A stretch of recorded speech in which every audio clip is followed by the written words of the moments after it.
Did you ever notice how quiet the world feels just before the sun sets? When the streets glow gold and windows start to light up one by one, as if everyone else is slipping into the warmth of their homes, and you're the only one stepping out. That's when Kenji wakes up. While others are pouring tea or setting the table, he's sitting on the edge of his bed, buttoning his scrubs, staring out the window at a sky that's already turning violet. He runs a hand through his hair, ties his shoes, picks up his bag, and then he leaves, while the rest of the world is settling in. Maybe you know that feeling too. The feeling of moving against the current, of carrying on while everyone else seems to rest. It's a lonely sort of rhythm, isn't it? But someone has to stay awake. Kenji's been working nights at the emergency room for years now. And though he chose this life for the quiet, for the freedom, for the extra pay, some days it feels like the world has forgotten he exists. Some days he wonders if he's forgotten himself. Yet, even through the exhaustion, the endless hours, the moments when his eyelids feel like lead, he keeps going. Because in the middle of the night, when everyone else is sleeping, there are still people who need him. And maybe, just maybe, someone needs you too. So tonight, as you lie here, heavy with your own kind of tiredness, let me tell you Kenji's story. A story about what it's like to walk through empty streets while the city sleeps. A story about quiet waiting rooms, soft moonlight, and hands that never stop moving. A story about what it means to be awake in a world that wants you to rest. Close your eyes now. You don't need to go anywhere. Just listen. You're here, and that's enough.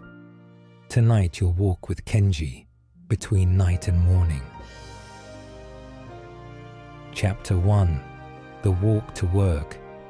Listen. Do you hear it? The faint sound of shoes against pavement, the quiet rattle of keys, the low hum of streetlights coming to life. That's Kenji, walking through the edge of town, hands in his pockets, a thermos of coffee slung under one arm, heading toward the hospital. It's just after 7 now, and the air is cool enough to make his breath visible. The cherry blossoms have begun to fall, pale pink petals scattered across the sidewalk like tiny whispers. They stick to his shoes sometimes, or get caught in the folds of his scrubs, and he just lets them ride along. This is his favorite part of the night, the very beginning, before the chaos of the emergency room, when the world still feels slow and gentle. There's a little park he cuts through on the way, a patch of green squeezed between 2 apartment buildings. A shortcut, sure, but more than that, a quiet place where he can hear himself think. He steps onto the path now, gravel crunching softly underfoot. The park smells faintly of wet earth tonight. The sprinklers must have run earlier because the grass glistens in the faint light. A stray cat darts out from under a bush as he passes, its eyes catching in the glow of a street lamp before it disappears again into the dark. Kenji slows when he reaches the big oak tree at the park center.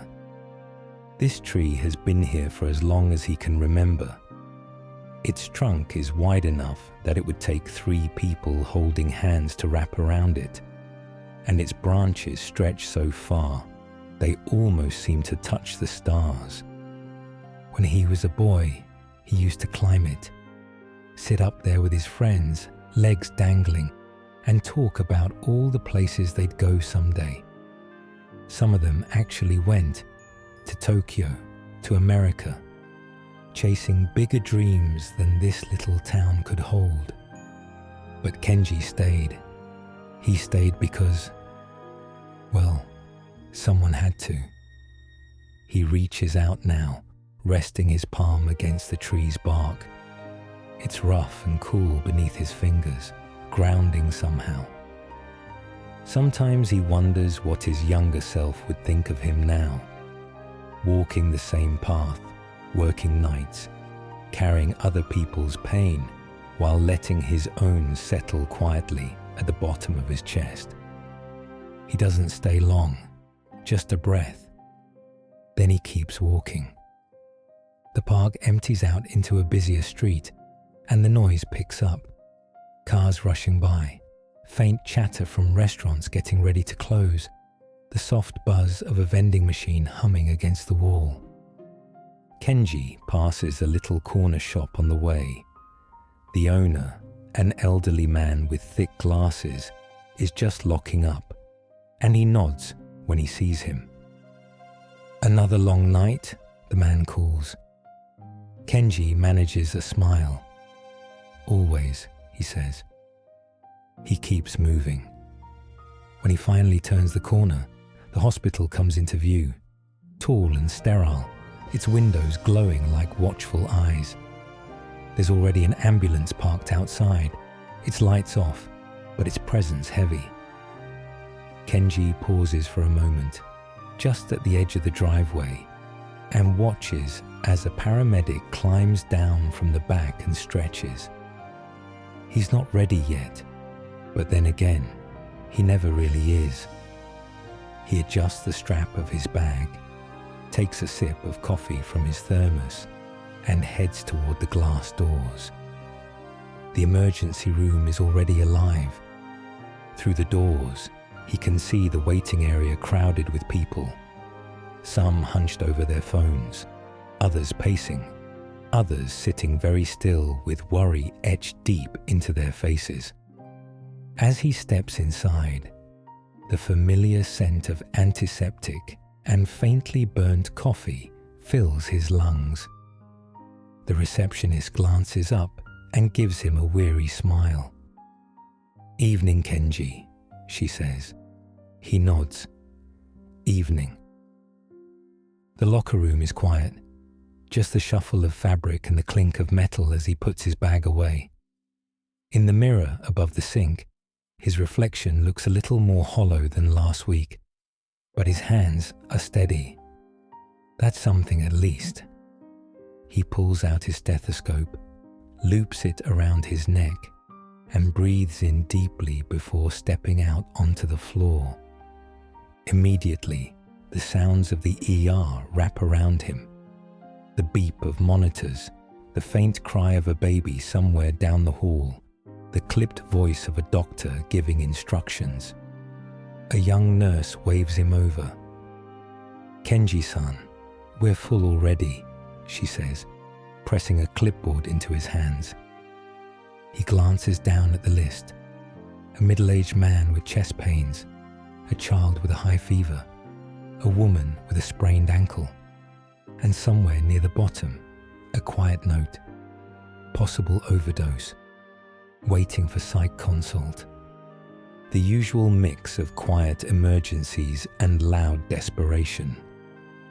"Got it," he says simply, tucking the clipboard under his arm. He starts with a child. A little boy no older than 6, cheeks flushed and eyelids heavy. His mother sits by his side, looking more fragile than he does, hands wringing in her lap. Kenji kneels beside the bed, offering the boy a soft smile before checking his temperature and listening to his breathing. The boy clutches at Kenji's sleeve as if to keep him there just a little longer. "You're very brave," Kenji murmurs, smoothing the boy's hair back gently. The mother mouths a quiet thank you, and he only nods in return. Next comes the man with chest pains.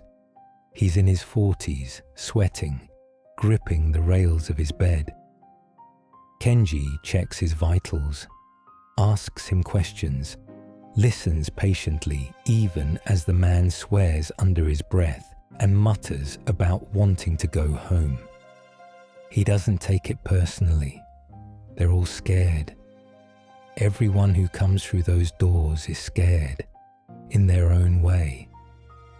Hours pass like that. One patient after another, one small crisis folded into the next. Kenji barely notices time moving, except for the soft ache in his lower back and the growing dryness in his throat. He catches snippets of stories as he works. Slipped on the stairs. Been feeling dizzy for days. Just woke up and couldn't move her arm. They come to him like puzzle pieces, none of them complete.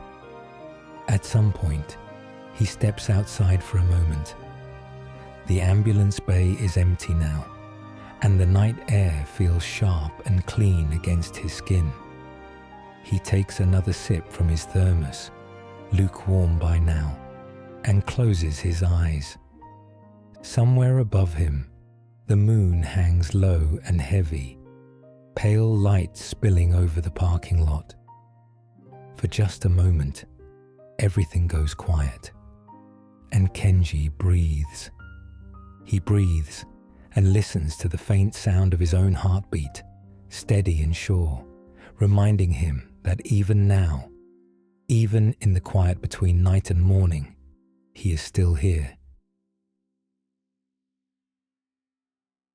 Chapter 2. The Rhythm of the Night. When Kenji steps back inside, the hospital feels warmer somehow, heavier. The air is thicker here, full of voices and quiet urgency. The waiting room has thinned a little since he arrived, but there's still a soft buzz of activity. A man in work clothes asleep in a chair. A teenage girl scrolling on her phone with her ankle bandaged. A grandmother dozing with her head resting on her cane. The world outside is asleep, but in here, time stretches and folds like fabric. Kenji glances at the board at the nurse's station. New names have been added, and next to one of them is a small star drawn in red ink, a code for something delicate. He picks up the next chart without asking questions. Room 4, one of the other nurses murmurs, not looking up from her notes. Kenji nods and makes his way down the hallway, his shoes making no sound against the polished floor. Room 4 is quiet when he enters. A young woman sits on the edge of the bed, hair tangled around her shoulders, her eyes fixed somewhere far beyond the walls of the hospital. Her wrists are wrapped in gauze. She doesn't look at him when he comes in. Kenji moves slowly, pulling up a chair, but not sitting just yet. He lets a few moments pass in silence, just letting her know he's there. Finally, he says softly, "Can I take a look at those bandages?" She blinks, then nods once. Carefully, he unwraps the gauze. Her skin is pale and fragile, marked by fresh cuts. He works gently, cleaning and rewrapping them, his hands steady, even though his chest feels tight. He doesn't tell her it's going to be okay. He doesn't tell her it gets better. He just says, "You did the right thing by coming here tonight." And for the first time since he walked in, she meets his eyes. That's enough. When he leaves the room, the hallway seems brighter somehow. A co-worker hands him a cup of water, and he downs it in 2 gulps before returning to the board. There are still so many names, so he keeps moving. The next hours pass in a blur. A young boy with a broken arm who cries until his mother sings to him. An older man with pneumonia who keeps trying to crack jokes between coughing fits. A woman whose asthma flares so badly she can hardly speak. The rhythm of the night settles over him, steady and relentless. Chart, patient, check vitals, listen, reassure, repeat. And in between, the small moments, like the little girl who falls asleep holding his finger while he adjusts her IV, or the way the janitor hums softly to himself as he mops the floors, filling the silence with a kind of quiet music, or the moonlight spilling through the windows at the end of the corridor, catching on the edges of the chairs and casting long, soft shadows. These are the things he notices, because if he didn't, he thinks he might forget what the night is really for. At one point, just past midnight, he finds himself back at the nurse's station, leaning against the counter. "Break time," someone calls. Kenji glances at the clock. He hadn't realized how late it was. He slips into the staff kitchen, where the smell of instant noodles and burnt coffee hangs thick in the air. One of the junior nurses sits at the table with her head in her hands, a half-eaten sandwich in front of her. Kenji grabs his thermos from his locker and fills it with more coffee from the pot. "You okay?" he asks gently, sitting across from her. She lifts her head and manages a weak smile. "Yeah, just tired, you know." Kenji nods. He does know. For a while they sit in silence, sipping their coffee and listening to the faint hum of the vending machine. Then she says, almost to herself, "Do you ever feel like the whole world is moving on without you?" Kenji leans back in his chair, staring at the ceiling for a long moment. "Yes," he says finally, "all the time." She laughs softly at that, and some of the tension in her shoulders seems to ease. When he leaves the kitchen, he feels a little lighter too. By the time he gets back to the floor, the busiest part of the night has passed. The ER has settled into a quieter rhythm now, not calm exactly, but slower, like the lull between waves. A boy sleeps curled up on one of the waiting room chairs, his jacket pulled up around his chin. The vending machine hums, and the clock ticks faintly in the background. Kenji stands for a moment near the end of the hallway, letting the stillness wash over him. From here, he can see everything. The nurses quietly updating charts, the monitors blinking gently, the faint glow of the exit sign at the far end. It almost feels peaceful. Almost. Then a voice cuts through the quiet, urgent but not panicked. "Kenji-san, we need you in 7. And just like that, the rhythm picks up again. Room 7 holds a middle-aged man who collapsed on his way home from work. Kenji moves automatically, checking his pulse, listening to his chest, speaking calmly, even though the man's wife is standing there with tears running silently down her cheeks. The man keeps whispering that he doesn't want to die. "You won't," Kenji says gently, even though he can't be sure. He works quickly, focused, until another nurse arrives to help, and the man is wheeled away for tests.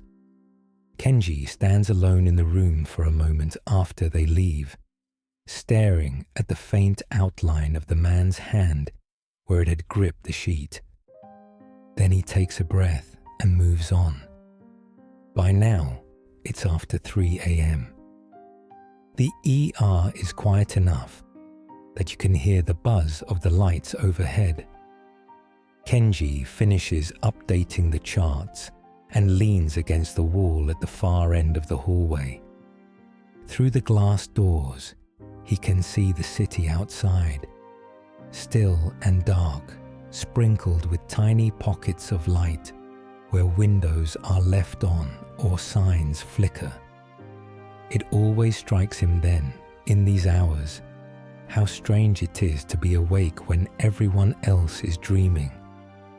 There's a loneliness to it, but also a kind of magic, because this is when the world is at its softest, when even the city seems to exhale, and the quiet feels like a blanket draped over everything. Kenji closes his eyes for just a second, listening to the faint sounds around him, the steady beeps, the whisper of footsteps, the gentle creak of the nurse's chair at the station. For just a moment, the rhythm of the night feels like a lullaby, and he lets himself rest, just long enough to feel it. The night isn't over yet. There will still be more names on the board, more hands to hold, more soft moments hidden between the noise. But for now, Kenji opens his eyes, straightens his shoulders, and steps back into the light, because someone has to keep watch while the world sleeps, and tonight, it's still his turn. Chapter 3: The Lonely Hours. The clock on the wall reads 3:48 a.m. This is the hour when the hospital feels like it belongs to the ones who stay awake. Even the lights seem dimmer now, humming softly, casting long shadows along the polished floors. The steady beep of monitors drift faintly from the rooms, and the waiting area has nearly emptied. Only a young man asleep in a chair, his hood pulled over his face, and an older woman knitting quietly in the corner remain. Kenji sits at the end of the hallway, sipping the last of his coffee. The thermos has gone cold, but he doesn't mind. He can feel the weight of the night in his bones now, a deep, heavy kind of tiredness that no amount of caffeine can chase away. The board has quieted too. A few names still hang there, but nothing pressing for the moment. For now, all he has to do is wait. This is what he calls the lonely hour, when the busiest chaos has passed and the morning is still too far away to feel hopeful. The in-between. Sometimes he walks the halls during this hour just to stay awake. He passes room after room, patients asleep or murmuring softly, the occasional faint sound of a television left on low. He pauses once outside the nursery window, watching a newborn wrapped in a soft yellow blanket sleep with his tiny fists curled tight. For a moment, his chest feels lighter just looking at it. Then the feeling fades, and he keeps walking. Back at the station, he finds Ayumi sitting at the desk, scrolling lazily through a clipboard. She looks up when he approaches and offers him a tired smile. "You look like you're about to fall over," she teases, though her own eyes are rimmed with fatigue. "I feel like it," Kenji admits. She sets the clipboard down and stretches her arms above her head, yawning. "Why does it always feel longer after 3?" she asks, almost to herself. Kenji leans against the counter and shrugs. "Because it is." She chuckles softly at that, shaking her head. For a while, they sit there in companionable silence, both staring at the board, both too tired to say much more. Then Ayumi speaks again, quieter this time. "Do you ever wonder if this is it. Kenji glances at her. She keeps her eyes on the board, her fingers absent-mindedly tapping against the desk. If, you know, she continues, if this is just how life is going to feel, always awake when everyone else is asleep, always missing something. Her voice trails off. Kenji studies her for a moment before replying. I used to, he says. She finally looks at him then, brows slightly raised. And, she prompts. He exhales slowly, choosing his words. I think, maybe this is it, but that doesn't mean it's nothing. She tilts her head, as if waiting for him to explain. Kenji gestures vaguely toward the hallway, toward the rooms full of patients. We're here when no one else is, he says. We see things most people never do. Not just the pain, but the quiet parts too. The moments no one notices. He pauses, then adds softly, someone has to see them. Ayumi studies him for a long beat, then lets out a quiet laugh. Not unkind, but heavy with understanding. You always talk like a poet when you're tired, she says. Kenji smiles faintly, a little embarrassed. Maybe, he admits, but he can tell she's thinking about what he said. After a moment, she pushes herself up from the chair, stretches again, and murmurs, come on. Let's make rounds before we both fall asleep standing. They walk the halls together, their footsteps soft against the floor. The rooms are quiet now. In one, an elderly woman sleeps with a small stuffed bear tucked under her chin.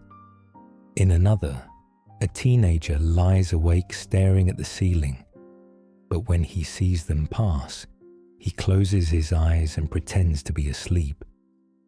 They check the monitors, adjust blankets, replace water cups. It's not much. Small gestures, small kindnesses. But it feels like something. When they finish, Ayumi lingers for a moment near the window at the end of the corridor. Outside, the city is still dark, but hints of morning are beginning to creep in. A faint silver lining at the horizon, soft and hesitant. She glances at Kenji and nods toward it. You think that's the best part? She asks. Kenji follows her gaze, watching the faint light stretch slowly into the sky. Maybe, he says. The best or the worst. Depends on the night. Ayumi chuckles at that, shaking her head before heading back toward the station. Kenji stays behind for just a moment longer, watching as the city begins to stir. Tiny windows lighting up one by one, streetlights flickering out as the sun prepares to take over. And for the first time tonight, he feels something soft settle in his chest. Not quite joy, not quite peace, but something close. He returns to the station just as a nurse from the day shift arrives, her hair neatly pinned, her uniform crisp and clean. Morning, she greets them brightly, setting her bag on the counter. Ayumi groans and mutters, "Don't say that word yet."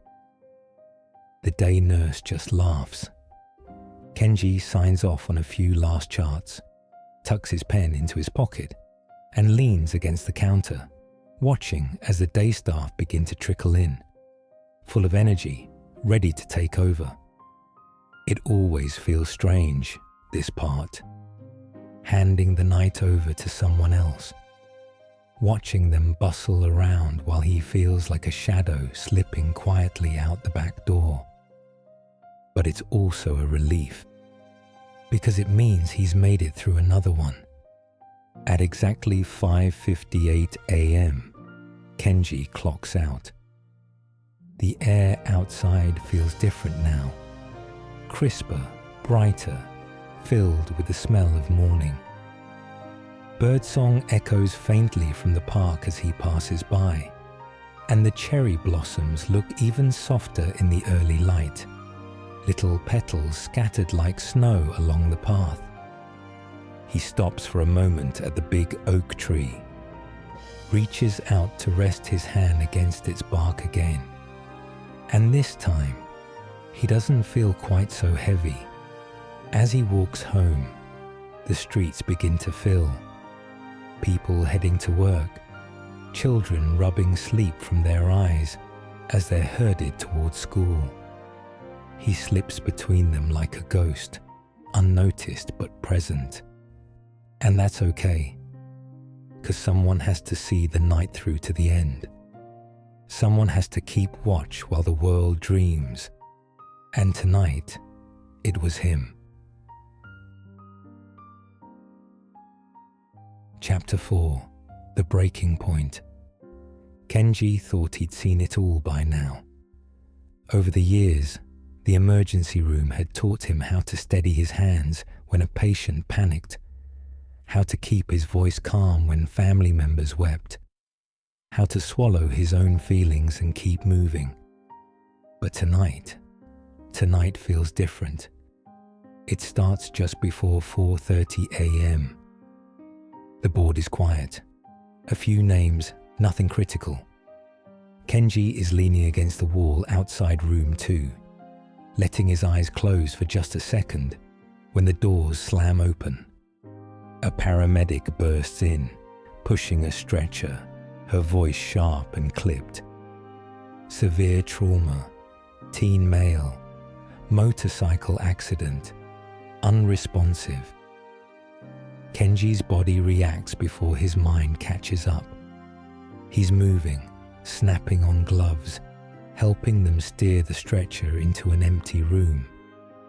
The boy on the bed can't be more than 17. His skin is pale, smeared with dirt and blood, and one of his sneakers is missing. There's a gash on his forehead that makes Kenji's stomach twist. "BP's dropping," someone calls. "Get a line in, now."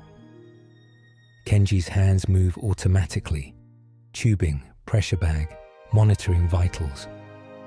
Around him, the room is full of noise, beeping, shouting, the metallic clatter of instruments being passed from one pair of hands to another. But all he can focus on is the boy's face. He looks so young. The kind of young that still leaves laundry on the floor and forgets to call home. The kind of young that has no idea how easily life can crack open like this. Kenji catches himself holding his breath. The boy's pulse weakens.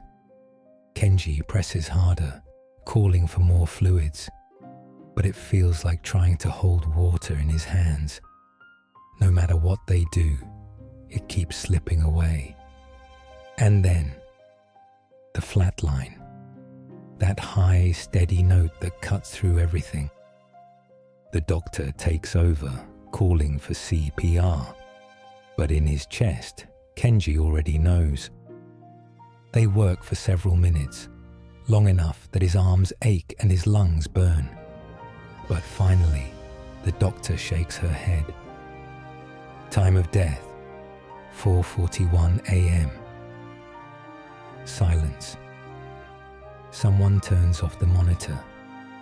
The doctor mutters something about paperwork and steps out. Slowly, one by one, the others follow. Kenji is left standing by the bed, his hands still pressed against the boy's chest. He pulls them back and stares at the stillness in front of him. The boy's eyes are closed now. Someone, maybe Kenji himself, must have done that without even noticing.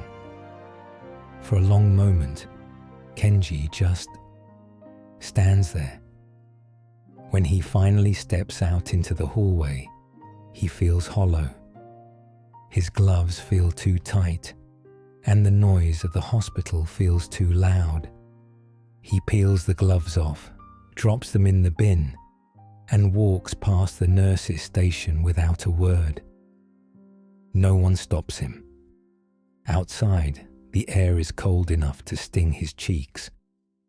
He leans against the brick wall near the ambulance bay, presses the heel of his hand to his eyes. He tells himself not to cry, not here, but a tear slips through anyway, and then another. For the first time in a long time, Kenji feels like he can't do this, like the weight of all of it, the nights, the quiet loneliness, the faces he can't save, has finally become too much. He sinks down onto the curb, elbows on his knees, staring at the pavement. A cherry blossom petal drifts down from somewhere above and lands near his foot. He stares at it blankly. The world keeps moving even now, and that feels both cruel and comforting. After a while, he hears footsteps. He doesn't look up until Ayumi crouches beside him, holding out a paper cup of coffee. "Here," she says gently. He takes it without a word. For a moment, they just sit there in silence. Then she says, "I saw. Room 7, right?" Kenji nods once. She doesn't tell him it's not his fault. She doesn't tell him he did everything he could. Instead, she says softly, "I hate this part." Her voice cracks just slightly on the word hate, and Kenji realizes she's crying too, though she keeps her eyes on the ground. He exhales slowly, feeling the air shudder in his chest. "Feels like it never gets easier," he murmurs. "It doesn't," she agrees, "but that's how you know it still matters." Kenji blinks at that, letting the words sink in. "That it still matters?" he asks quietly. Ayumi finally meets his gaze. "If it didn't hurt," she says, "you wouldn't be human anymore." They sit like that for a few minutes, two tired people on a cold curb, sharing the kind of quiet that only comes at the edge of morning. Eventually, Ayumi pats his shoulder and stands. "Come on," she says. "Morning's almost here." When Kenji steps back inside, the ER feels softer somehow. The board still holds names. The monitors still beep. The quiet chaos continues, as it always does. But something in him feels lighter. He moves through the last hour of his shift quietly, changing dressings, checking vitals, offering the occasional tired smile. And little by little, the knot in his chest begins to loosen. At 5:30, he finds himself back at the window at the end of the corridor. Outside, the sky is a wash of pale gold and blush pink now, the city rooftops glowing gently in the first light. Birds flit from tree to tree, and a few cars already hum along the streets. For the first time all night, Kenji lets himself lean against the glass and just watch. The sunrise feels like a promise, fragile but real, a reminder that the night always ends, that no matter how heavy the darkness feels, morning still comes. When his shift finally ends, Kenji clocks out and steps outside. The streets are alive now, full of bicycles and chatter, the smell of fresh bread drifting from a bakery down the block. He walks slowly, his bag slung over his shoulder, letting the sunlight warm his face. When he reaches the big oak tree in the park, he stops and rests his hand against its bark again. He closes his eyes, breathes in the scent of earth and blossoms, and thinks about what Ayumi said. If it didn't hurt, you wouldn't be human anymore. And somehow, that feels like enough. Chapter 5. The Morning Comes. Kenji always liked the walk home best in the spring. The streets were washed with soft light, and the air smelled faintly of rain and blooming trees. Today, the sky was painted in pale gold, streaked with pink and lavender, and the rooftops seemed to glow under it. The hospital doors shut behind him with a quiet click, and for the first time all night, he exhaled fully, shoulders dropping, heartbeat steadying, the knot in his chest finally loosening. It was just after 6 now, and the city was already stirring. A delivery truck rumbled by, the driver humming faintly through the open window. On the corner, a baker flipped the sign to open, warm bread scents spilling out into the street.